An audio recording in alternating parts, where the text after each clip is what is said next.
Today we're going to take a look at the Canon RF 15-35 f2.8 L IS USM lens, and I bought this lens several months ago, and I've taken many shots with it, and I also took it out to the desert last weekend and had a lot of fun. And I've actually been shooting my YouTube videos with this lens for a few weeks now, and today I'm using my Sigma 16mm 1.4 that I reviewed last week on my M50. Long story short, it's a great lens. I love everything about it, and I love the focal length. It's sharp. I love the 2.8 aperture. I love the fact that it's stabilized, unlike the EF mount version. Everything about the lens is great, but it is $2,300, so there's really no excuse for it to be not great. I mean, if you think about it, it's not an outrageous price because the EF mount version was already $2,000, and now you don't have to use an adapter for your EOS R or the RP, and also, like I mentioned, it's stabilized, so it's not a huge price jump for this price range. It is expensive, yes, but you know, if you need it, you need it. If you don't, you don't. In terms of the hardware, the design, build quality, weather sealing, it's all there. I mean, as it should for the price. But I've been a big fan of this new design language that Canon has created for the RF mount system, and it feels modern and clean, but it's still functional, and it doesn't feel like a trendy fashion statement. Its size and weight are about the same as the EF mount version. It weighs about 840 grams, and just to give you guys a reference, the EOS R body itself weighs about 660 grams, so it's heavier than the camera. It's not a small lens by any means either, and if you compare this with the 24-105 f4, it's about maybe half an inch taller and maybe a quarter of an inch wider, and it may not look like a big difference on the video, but in person, especially when you're holding them, you definitely feel the difference. I also love the placement of the zoom and focus rings. They're right next to each other, so you can quickly move back and forth, but you never confuse the two because the zoom ring is placed on this ridge here, so you don't always have to look and see which one you're turning. And they're both nicely dampened, and they're both very smooth throughout the range. And the zoom ring, the barrel extends out to the longest point at 15mm, and it retracts back at 35mm. And there's also the control ring, and you know, some people seem to really like this, some people seem to not care.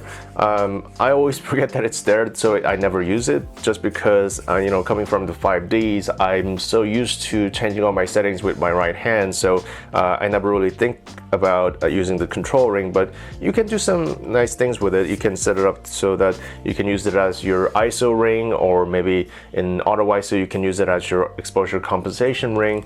And if you're worried about, you know, accidentally changing your settings, you can set it up so that you can only activate it when you're half pressing the shutter and as such. So there are many useful things you can do with it. I just never really trained myself to take advantage of it. This lens uses the 82mm filter thread, which is pretty big and expensive, but at least it's consistent with the EF mount version and also the 24-70. The lens also comes with this hood, which is nice that they included. It's nothing special, and it's pretty shallow because if it's any longer, it might show up in your frame because of such a wide focal length. But it's still reasonably durable and feels really nice. I love the matte finish on the outside, and it's pretty easy to put on and off, which is nice. Unlike the rear cap, which is the opposite of easy.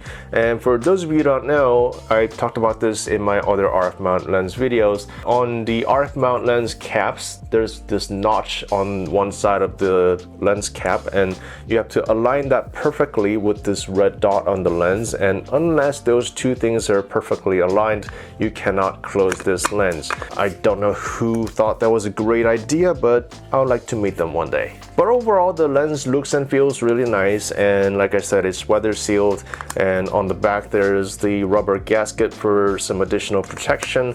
I'm not going to be testing the weather sealing for obvious reasons, but you know, it's good to know that it has it. Objectively, I don't think there's much to complain about the image quality of this lens. The sharpness is definitely there throughout the focal lengths and apertures, and even while shooting in the desert into the direct harsh sunlight, I saw very little low chromatic aberration.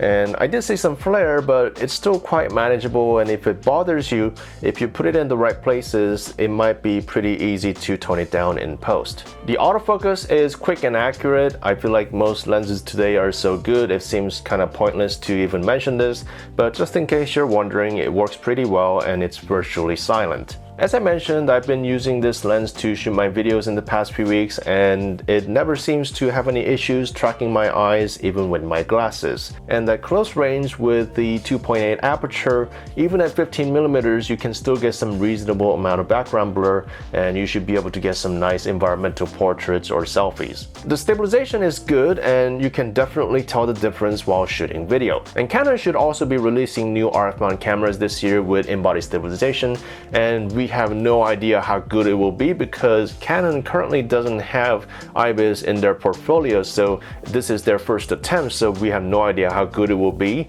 But you know, my guess is it should be at least better than nothing, so things should only get better. For shooting stills, as long as I could keep my hands reasonably steady, the keeper rate was pretty decent.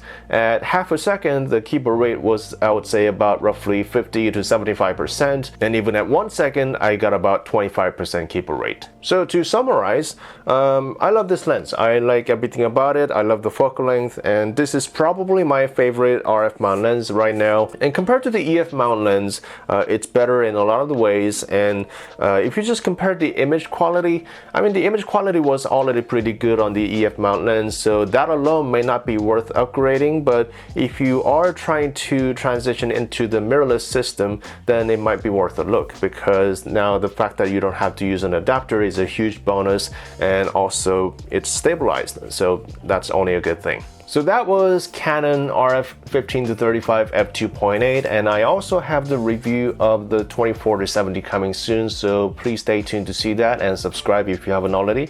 And I'm actually going to be in London next week, and I'm not sure if I'm going to be making any videos there, but I'm going to be taking a lot of photos with this there. So if you're in London, please send me a message, and this is my first time in London, so if there's anything I should check out, please let me know. So that's it for me today, and if you have any more questions about the lens, just leave a comment down below, and thank you for watching, and bye bye.